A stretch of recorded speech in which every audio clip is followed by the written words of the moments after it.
Ang hiwaga na aral ng lihim na kaalaman. Kamusta mga kapatid? At magandang araw muli sa inyo. Muli naman po ako magbabahagi sa inyo ng isang napakabisang panalangin. Mga kapatid, ito pong panalangin na ito ay isa sa pinakamataas na uri ng panalangin.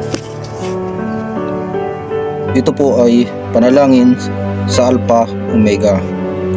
Kaya mga kapatid, ito po ay inyong kopyahin. Dasalin niyo po ito ng 49 days na walang patlang.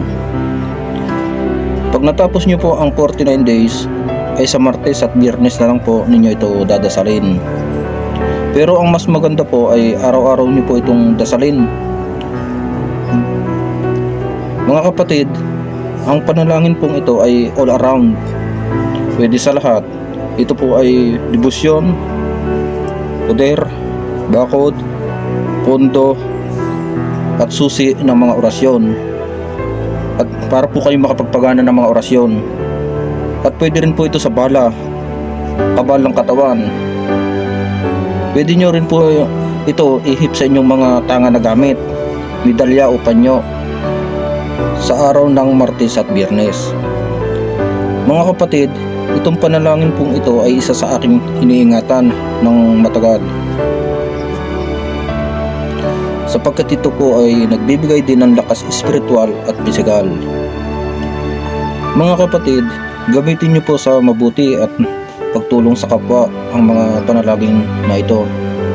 So, kapag ito ay ginamit nyo sa masama, kayo ay magbabayad sa amang may likha. Mga kapatid, may mga iba pang bisa ang panalangin na ito. Ayun na po ang tumuklas ng ibang bisa nito. Kung ito ay sa mabuti nyo po ginagamit, mas mabilis nyo po matutuklasan ang bisa nito.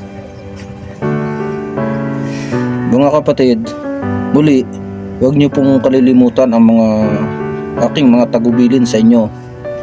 Mga kapatid, sana ay muli na naman ako nakatulong sa inyo para sa pagpapalakas ng ating espiritual. Mga kapatid, hanggang dito na lang, hanggang sa muli, paalam.